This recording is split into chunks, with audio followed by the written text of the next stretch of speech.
오늘의 주요 뉴스입니다. 아기 예수가 탄생한 성탄절을 맞아 도내 곳곳에서는 축하 예배와 미사가 열렸습니다. 영화관과 시내 곳곳은 연인들과 가족들의 발길이 이어졌습니다. 특례시 지정 기준을 완화하는 개정 법률안이 발의됐습니다. 청주시가 특례시로 지정될 수 있을지 관심이 모아지고 있습니다. 해외여행 갈 때 주로 사용하는 캐리어가 가격이 비싼데도 성능은 오히려 떨어지는 제품이 적지 않은 것으로 조사됐습니다. 가격대별 캐리어의 성능 검사 결과를 알려드립니다. 네, 여러분 안녕하십니까. CJB 8시 뉴스 시작합니다. 오늘 아기 예수가 탄생한 성탄절을 맞아서 도내 곳곳에서는 축하 예배와 미사가 열렸습니다. 도심 영화관은 가족도 아닌 손님들로, 시내 곳곳에는 성탄절과 연말 분위기를 즐기려는 연인들의 발길이 이어졌습니다. 김기수 기자가 취재했습니다. 아기 예수 탄생의 기쁨을 노래하는 성가가 예배당을 가득 채웁니다.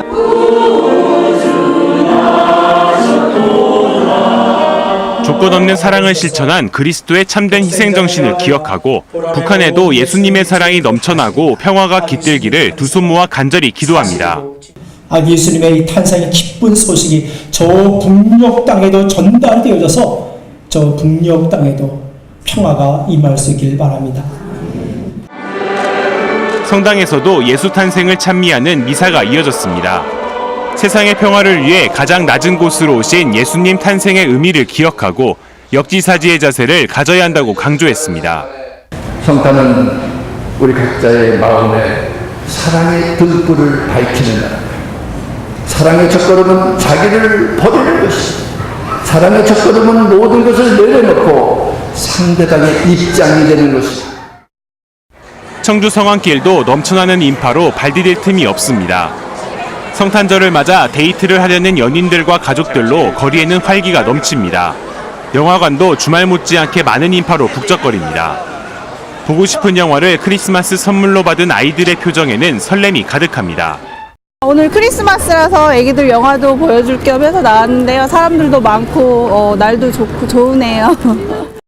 어려운 경기 속에도 성탄절의 의미를 되새기고 가족과 연인 간의 사랑을 확인하는 시간이었습니다. CJB 뉴스 김기수입니다. 네, 얼마 전 먹을 물조차 나오지 않는 영동의 산골에서 할아버지 할머니와 살아가는 정호의 딱한 사연을 소개해드렸습니다. 방송 이후 온종의 손길이 줄을 이으면서 정호네 가족은 뜻깊은 성탄절을 보냈습니다. 이윤영 기자가 취재했습니다. 영동의 외딴 산골, 다 쓰러져가는 낡은 컨테이너가 정호네 집입니다. 부모님의 이혼과 함께 누나와 이곳 외할아버지 댁에서 지낸 지 벌써 8년째. 화장실과 욕실은 고사하고 먹을 물조차 나오지 않는 하루하루가 힘겹기만 합니다. 정호네 가족의 딱한 사연이 전해지면서 따뜻한 나눔의 손길들이 이어지고 있습니다. 청주시 남이면에서 물류회사를 운영하는 정우통상주식회사 정우용 대표는 정호네 가족의 따뜻한 보금자리 마련을 위해 써달라며 선뜻 1,000만 원을 내놨습니다. 저도 사실 어려운 집안에서 태어났거든요. 그래서 정원의 딱한 사정을 듣고서 조금이라도 좀 보탬이 될까 해서. 한국도로공사 충북본부 임직원들도 지역을 대표하는 공기업으로서 도민들과 아픔을 함께 나누고 싶다며 700만 원의 정성을 보탰습니다. 지역사회에서 주거 환경이 좋지 않아 어려움을 겪고 있는 정호가 따뜻하게 겨울을 보내길 바라는 마음에서 후원하게 되었습니다. 이 밖에도 대한노인회 청주상당서원구 권영주 지회장이 1,000만 원의 정성을, 신여업 두 손 모아 봉사단에서 500만 원, 주식회사 대성환경 ENG의 고화균 대표가 300만 원, 삼성산소 옥천 석담스님, 최우식 변호사, 메타바이오메드 오석성 회장, 뉴영동 라이온스클럽, 영동 건우회에서 각각 100만 원, 지회신경외과 김한겸 원장이 50만 원의 성금을 보내왔습니다. CJB는 초록우산과 함께 1,000원의 힘 희망 캠페인을 통해 정호네 가족에게 새로운 보금자리를 마련해주고자 합니다.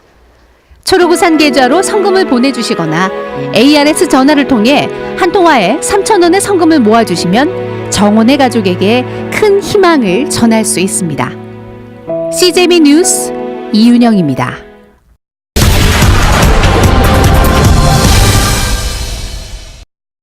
정부가 광역시가 아닌 100만 명 이상의 도시를 대상으로 특례시 지정을 준비하고 있습니다. 이 수원과 용인, 고양과 창원이 여기에 해당이 되는데요. 이 청주의 인구수가 약 85만 명 정도니까 이 특례시 지정에는 해당이 되지 않습니다. 그런데 지난 4일에 김병관 국회의원이 특례시 지정 기준을 완화하는 개정 법률안을 발의했습니다. 도내에 광역시가 없는 도청 소재지면서 인구가 50만 명이 넘고 또 행정 수요자가 100만 명 이상인 도시를 특례시로 지정하자는 겁니다. 이 경우 청주와 전주, 성남이 새롭게 특례시로 지정될 수 있습니다. 특례시는 간단히 말해서 일반시와 광역시의 중간 단계쯤 되는 단계인데요. 광역시에 걸맞는 행정과 재정의 자치 권한을 갖게 되고요. 또 도를 거치지 않고 중앙정부와 직접 교섭하면서 정책 결정도 할 수 있습니다. 세수와 공무원 조직 확대도 기대되는데 또 그만큼 시민들에게 더 많은 혜택이 돌아갈 수 있습니다. 이렇다 보니까 전주와 성남은 발빠르게 움직이고 있습니다. 전주는 시장과 시의회가 공동으로 기자회견을 열고 특례시 지정을 촉구했고요. 또 성남도 시장과 공무원 노조, 또 시의회까지 나서면서 정부를 압박하고 있습니다. 그렇다면 청주는 어떨까요? 현재 특례시 세부 계획을 수립하고 또 물밑 작업을 벌이고 있는 단계인데요. 관련 포럼의 기자회견까지 개최하는 다른 시도에 비해서 부족해 보이는 게 사실입니다. 최충진 청주시의원도 최근 시의회 5분 발언을 통해서 이런 점을 지적했습니다. 이제 정보가 좀 부족하고 그만치 최선을 다해 현장을 뛰어다녀야 되는데 좀 적극성이 좀 떨어지지 않았나. 그래서 지금부터라도 아직 시간은 있으니까 또 같이 합쳐서 노력을 하면. 국회에서 특례시 지정을 담은 지방자치법 개정안이 다뤄질 시기는 내년 2월로 예상이 됩니다. 특례시 지정까지 시간이 많지 않은 만큼 청주시는 지금보다 훨씬 더 많은 노력을 기울여야 할 겁니다. 뉴스인 뉴스였습니다. 해외여행이 보편화되면서 가정마다 여행용 가방인 캐리어를 한두 개쯤은 갖고 계실 텐데요. 가격이 비싼데도 오히려 성능이 떨어지는 제품이 적지 않은 것으로 조사됐습니다. 이태연 기자입니다. 한국소비자원이 기내용 캐리어 9개 제품을 시험했습니다. 가격대는 10만 원대에서 50만 원대까지 다양했지만 비싸다고 성능까지 좋은 건 아니었습니다.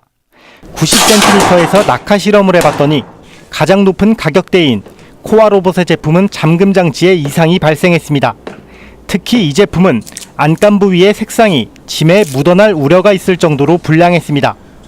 지퍼와 잠금 장치를 5,000회 이상 여닫는 시험에서는 두 번째로 비싼 헤이지 제품이 가장 낮은 내구성을 보였습니다.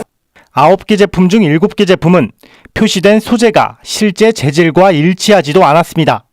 이에 대해 일부 제조사는 판매 중지와 환급을 하겠다는 적극적 답변을 내놓은 반면 일부는 표시 개선 수준의 조치 계획만 밝혔습니다.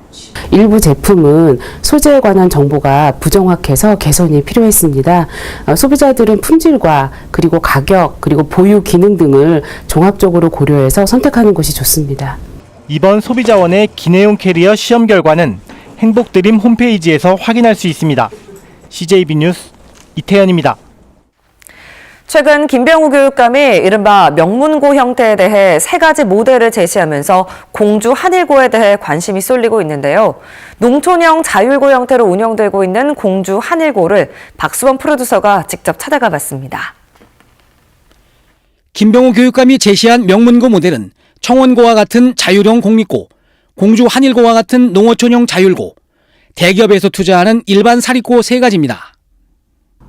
대기업을 기반으로 하는 사립형도 모색해 볼 수는 있겠다. 이 중 공주 한일고는 면단위 농어촌 지역에 위치하고 있어 비평준화 지역 사립 일반고입니다. 1986년 개교한 이 학교는 신입생을 전국 단위로 모집하면서 대부분 학생들의 입학 성적이 상위 1% 이내입니다.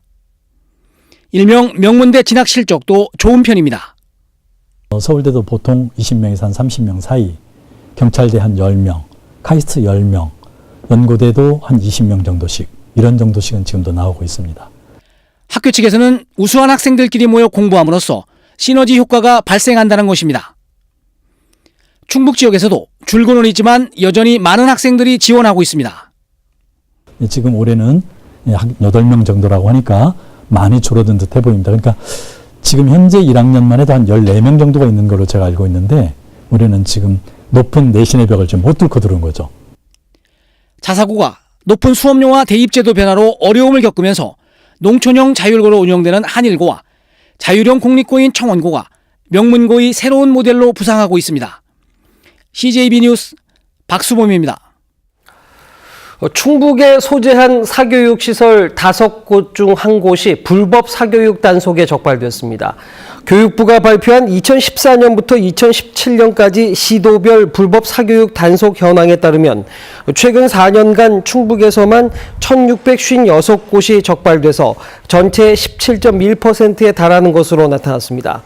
적발 건수는 모두 2,090건으로 교습비 관련 위반이 487건으로 가장 많았고 강사 채용과 해임 미통보가 뒤를 이었습니다. 충북 지역의 노인 보행 사망자가 지난해보다 40% 감소했습니다. 충북지방경찰청은 지난해 충북 지역의 노인 교통사고는 1,800여 건으로 전체 교통사고 대비 19.4%로 사망자도 50명이라고 밝혔습니다. 하지만 올해부터 노인 보호구역 추가 지정과 노인 배려 구간, 과속 방지턱 설치 등 노인 안전망을 개선하면서 노인 보행 사망자가 30명으로 줄어든 것으로 나타났습니다. 충북문화재단 신임 대표이사에 김승환 충북대학교 국어교육과 교수가 선임됐습니다.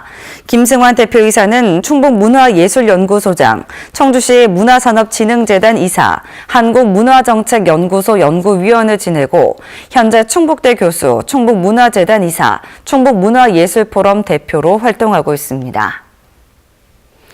충북기업진흥원 신임 원장에 연경환 전 신한은행 충북본부장이 선출됐습니다.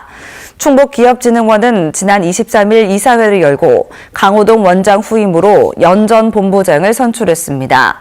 연 신임 원장은 1987년 충북은행에 입사해 조은은행 충북본부 부부장, 제천금융센터 센터장 등을 역임했습니다. 네, 이상으로 화요일 저녁 성탄절 CJB 8시 뉴스 여기서 모두 마칩니다. 시청해주신 여러분 고맙습니다.